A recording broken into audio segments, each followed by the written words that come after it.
this out. All right, my name is Tommy Pigott. I'm the Principal Deputy Spokesperson here at the State Department, and today for Spokesperson Tammy Bruce.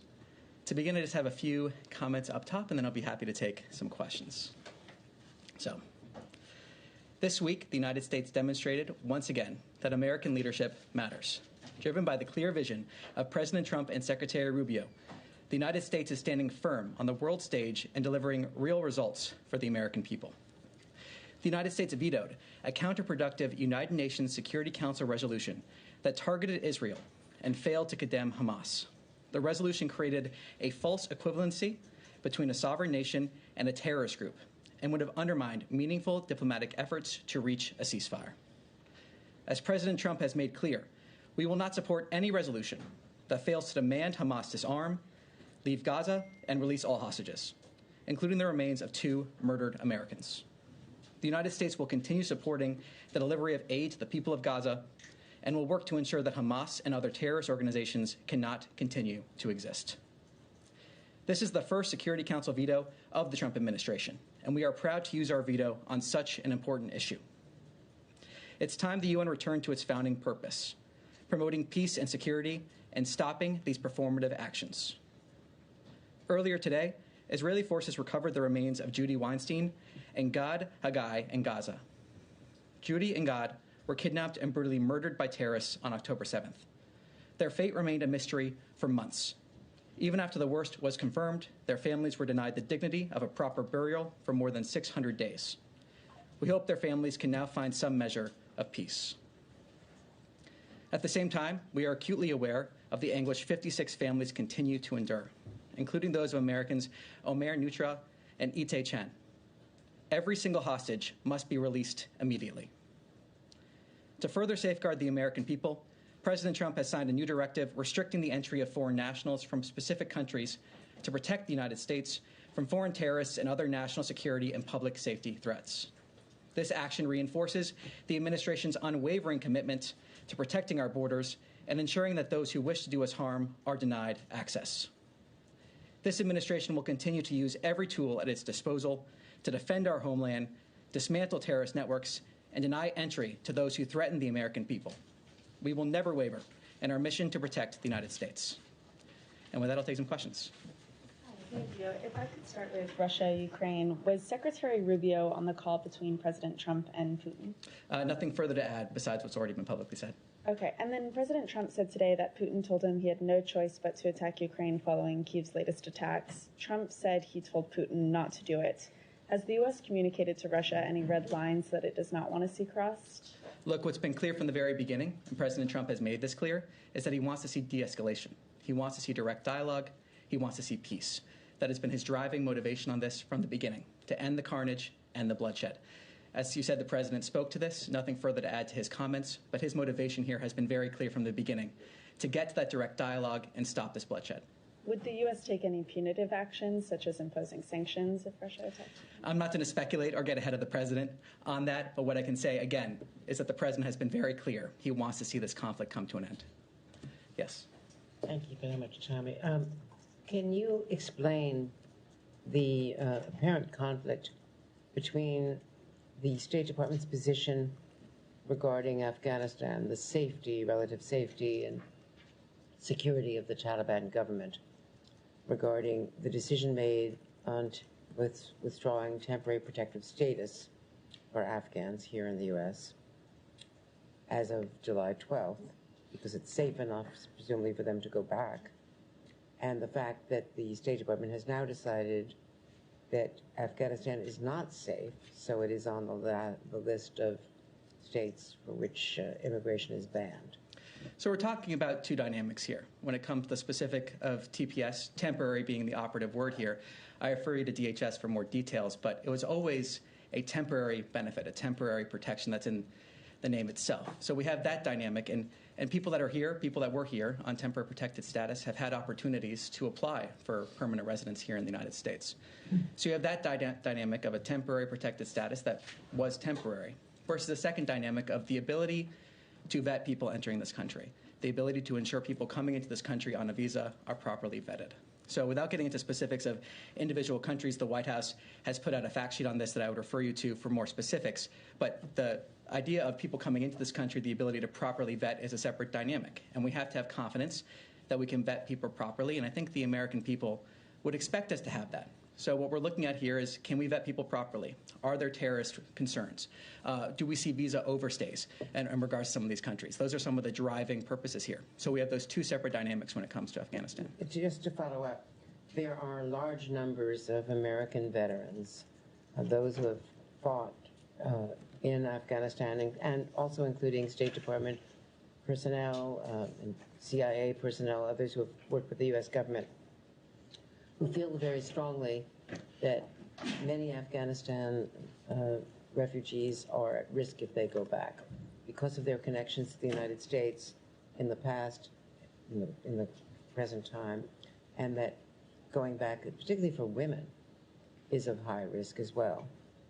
And they're asking why it is not a different case, why Afghanistan is being treated this way after the Afghans worked so hard to try to help us during the war. Well, the temporary protected status is only one dynamic when it comes to the many different ways that people from Afghanistan have come to this country.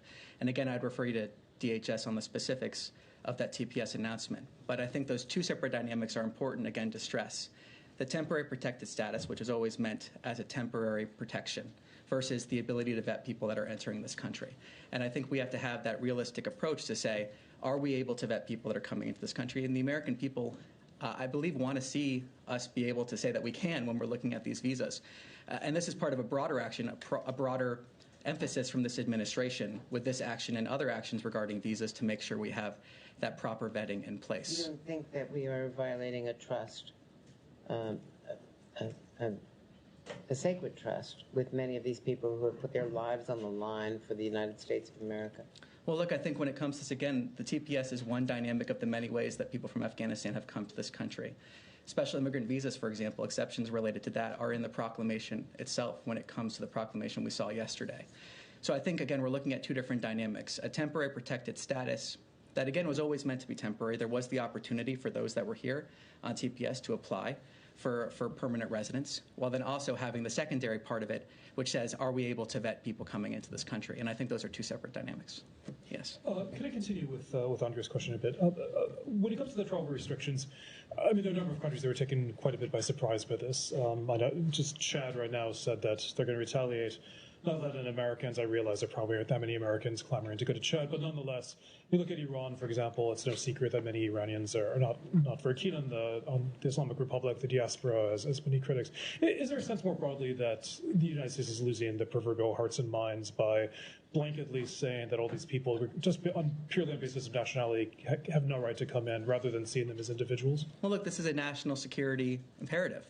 What we are seeing is, can we have trust that, first of all, that we're vetting people properly? Is there, in some of these countries, and I'm not going to go country by country again, refer you to the White House fact sheet for more information, which they've made publicly available. But do we have the ability to vet people coming in? And this, again, has been that priority from the beginning of this administration. Can we say with confidence that people coming to the United States have been properly vetted? Is there a central authority in these countries that can confirm that? Can we trust what they're telling us? A whole host of different issues that are important to figure out here. And I think another part of this is we're in constant communication with countries around the world to try to determine ways that we can have that be the case, where we can have proper vetting procedures, where we can have confidence with who's coming into this country. But again, it's part of that broader action from this administration on a whole host of visa issues to say we're going to properly vet people coming into the United States. Then people that are here, if they take actions that are contrary to what their visa purported when they applied for that visa or broke our laws, they may see that visa revoked. It's about making sure we're enforcing our laws, have confidence in who we're letting into this country. And I believe the American people expect that. I think a lot of Americans watching at home would want to make sure we have that confidence. And again, I want to stress that this is a country-by-country basis, but that each person that applies for a visa is also case-by-case. So we have that country-by-country basis. We have those concerns, but then there's also exceptions that are listed in the proclamation, and each visa determination is a case-by-case determination. Just a couple things on that. Of course, the past the previous administration, there wasn't, this took place something somewhat similar in the first Trump administration, and the previous administration didn't have these blanket bans. I mean, was there a sense that there was a problem that you said that, that there's a problem with screening? Were those problems existing? Obviously, there's the attack in Boulder, but the VSA in that case are from Egypt, which wouldn't be applicable in this case. Well, as the president said in his video announcing this proclamation, there was a discussion going on within the government to try to determine the proper course of action here, and looking at these countries, a country-by-country basis, again, looking at different concerns. Visa overstays. Do we have the ability to properly vet it? Are there other security concerns? That was a country-by-country basis. Those determinations were made. We saw the proclamation. We also saw the president in his proclamation outline the idea of further analysis of these within 90 days, for example, than 180 days thereafter. So I would refer you to the proclamation for more details exactly how that would go forward, but ultimately what we're talking about here is a national security imperative, and I believe Americans watching at home would want us to have confidence that when we're issuing visas, we can say they've been properly vetted. Do we have that ability? And this is part of that broader effort from this administration to make sure that we're properly vetting people that come into the United States. Okay, just one more. The World Cup, of course, is coming up, and then the Olympics after that. The United States said to FIFA that basically, that obviously people will be welcome here. The secretary himself said that the U.S. will be welcoming in soccer fans to come see the World Cup games that are here. Iran is one of the countries that has qualified. Will there be special consideration there, soccer fans coming in for FIFA? Well, there's in the proclamation itself, there are exceptions that were listed regarding coaches and players and the like that I would refer you to the proclamation for. Well, I think both people that are coming and Americans would hope that we can have confidence that when people come to the United States, when they come, that they are properly vetted. I think this goes to the exact same consideration. I think this is part of what it means to host an event of this magnitude, to make sure that we can have that confidence. And again, we're in constant communication with countries about ways that we can see the vetting process we need to see, have that collaboration, make sure that we're having those security concerns addressed. So this is part of what it means to host an event. And I believe people coming from all around the world, Americans going to these events, would want to see actions like this. We take security concerns extremely seriously. We want people to be able to go to the World Cup and do so safely. Tommy, sorry, can I just, if there was a 2-minute warning, I missed it. Oh, no worries. It's all right. There was, though I heard it may have gotten lost in the ether. Okay, all right. This is just, in your first response to Sean, you talked about some of these countries lacking a central authority to vet. You're saying that you want other countries to vet people for U.S. visas? No, this is just a concern we have. Can we ensure that people coming from these countries are properly vetted? What does the central authority in a foreign country have to do with your vetting process, which is done entirely by the U.S. government? Well, there's whole ideas of documents provided by people applying for a visa. There's this whole idea of people providing passports or other types of documents in order to be vetted. So you're saying that these countries don't have you have no way. You have no trust in the viability or the authenticity of. Well, what I can say is that there's security concerns of our ability to properly vet people coming for a visa. That's what I can say. Okay, and then will anybody who currently has a visa have it revoked under this proclamation? Well, this proclamation is about entry, so that's what this proclamation is focused on. I thought it was about visas. Well, it's about entries in terms of visas. Yeah. So, I mean, as you're well aware, just having a visa doesn't mean you get into the country. Yeah, no, you're saying people here, correct? If I understood your question correctly. No, I'm saying people either here or who happen to be in, I don't know, Australia or something, but they have a visa and they are from one of these countries. Will their visas be revoked? Will anyone? Well, I'm not going to get into hypotheticals at this point in terms of that. What I can say again is that this proclamation is about a national security imperative, and visa determinations are a case-by-case determination. So we see that constantly when it comes to visas. What we're saying here on a country-by-country basis is that we have concerns about visa overstays. We have concerns about countries accepting nationals that have overstayed their visa. The bottom line is that you do not know if anyone who currently has a visa, who is either in the United States or outside of the United States, but holds a passport from one of these countries, will have their visa revoked. Well, I'm not going to speculate on a specific hypothetical. I'm not asking you to speculate on anything specific. I'm asking, if you don't know the answer, then it is clear that this wasn't really thought through that well. No, I think it was thought through. What we're seeing here is concerns about certain securities from. So what happens? So what happens? Again, it's a case-by-case basis. You're asking me a hypothetical situation. It's a case-by-case basis. What are the instructions that have been sent out to embassies and how to deal with it? Well, I'm not going to talk about our internal communications. This is ultimately, fundamentally, a national security concern. Visa determinations are made on a case-by-case basis. I've addressed that. I think we're going to, yes. Yes. About China, though. Yeah, green jacket. Oh, thank you. Yes. Thank you so much. Although there are a lot of questions and explanations, I believe there are still some doubts among citizens from the 7 countries that are with restrictions on this travel ban. So in a general matter, if you could explain what those restrictions means for those citizens. Sorry, one more time. I lost you right there. The travel ban for the countries that are in the list with a partial restriction, the 7 countries, including Cuba and Venezuela, for example. I believe many citizens that are still doubts what means this restriction. So what does it mean?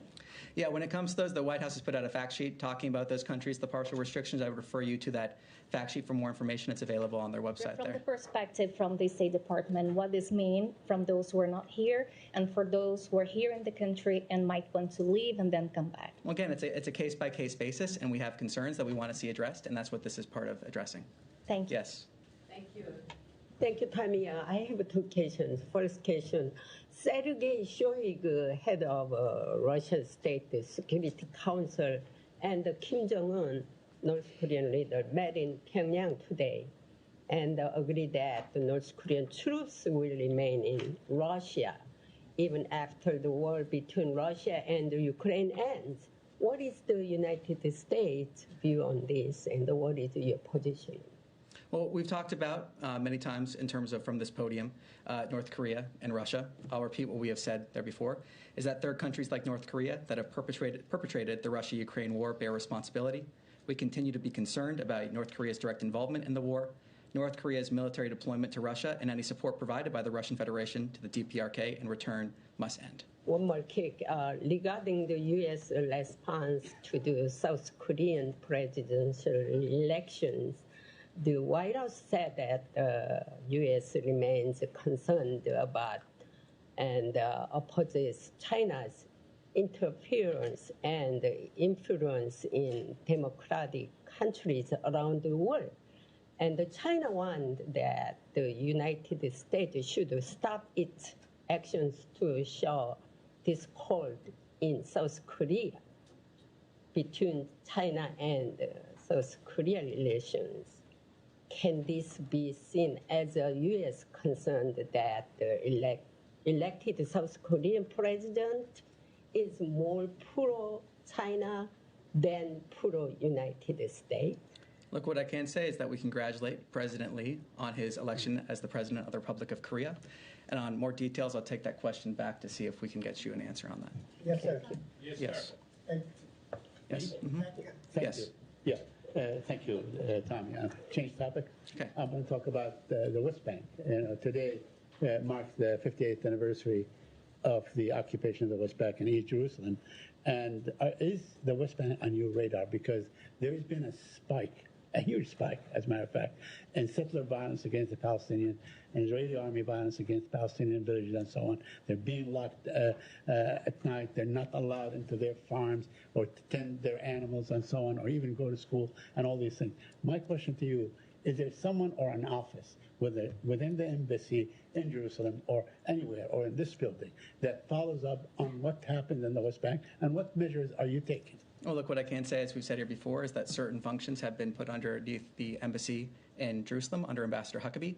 That's the most I can say on that here. Okay, so where do Palestinians go if they have a grievance that they can raise with the Americans? You know, some Palestinians have U.S. citizen and so on. Do they go to a certain office, say, you know, there's been an attack on my land, there's been an attack on my kids, whatever?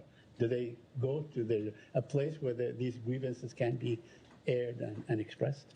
Well, I don't necessarily want to give a hypothetical depending on the exact circumstances you may be raising. But again, there have been functions that have been consolidated underneath the embassy in Jerusalem under Ambassador Huckabee, and I have to leave it at that. Thank you. Yes.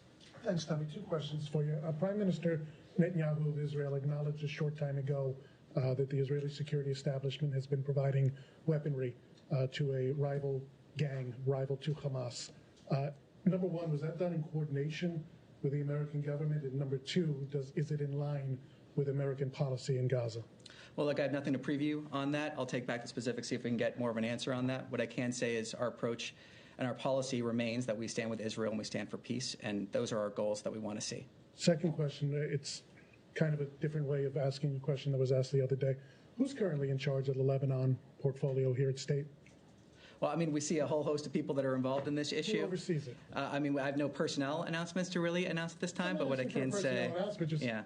Who oversees it? I mean, we have a whole host of different people that are involved in this. I mean, we see members of Ambassador Witkoff's team. We see different members of the Bureau. We have a whole host of experts here at the State Department that are involved in this. Yes, sir. Yes. Yeah, thank you, Tommy. Two questions, one question on Iraq and the other one on Iran. There are reports being published by Wall Street Journal talking about the Iraqi militia group. Is they involved? I'm sorry, could you speak up just a little bit? There were reports published by Wall Street Journal which says that the Iraqi militia groups involved in extracting illicit funds for Iran throughout the Visa and MasterCard payments. I'm wondering if you have any comments on that, and how do you view these militia groups inside Iraq, which they are serving in the interest of Iranian government? Well, look, we've been clear in terms of when it comes to the militia groups that militia groups within Iraq should report to the Iraqi government. Beyond the more specifics of your question, I'll take that back and see if I can get more specifics on that. Yeah, and the second question, do you have any updates for us about your negotiations with Iran? We've heard about from the Iranian officials, including the Iranian Supreme Leader, Iranian Foreign Minister, which they said that the proposal you sent to them, it's incoherent, disjointed, and very unrealistic. And they've made clear that Iran will never accept any proposal, any deal which requests them to abandon all nuclear consortium outside Iran. Well, look, what I can say is that Senior Advisor and Special Envoy Witkoff sent a detailed proposal, and we encourage the Iranian regime to accept it. It is in their best interest to accept it. We've also been clear again and again and again that the Iranian regime can never have a nuclear weapon, that there is a good option and a bad option in regards to that. Beyond that, it is not in our national interest to negotiate these issues publicly. But I can say that it is in the Iranian regime's best interest to accept the proposal that was given by Special Envoy Witkoff, and again reiterate what has been made clear from the beginning, that the Iranian regime can never have a nuclear weapon. Will the next round of talks with Iran depends on their response to this proposal? Look, we expect to meet with the Iranians again soon, but beyond that, I have nothing to preview. Yes. Thank you so much. Going back to Ukraine, if I may follow up on the exchange with my colleague. Given the president's early comments comparing the conflict to a schoolyard, fight, dispute, if you want, are you concerned that Russia might deem those comments, particularly by the president, said that they should fight for a while, as a green light to fight?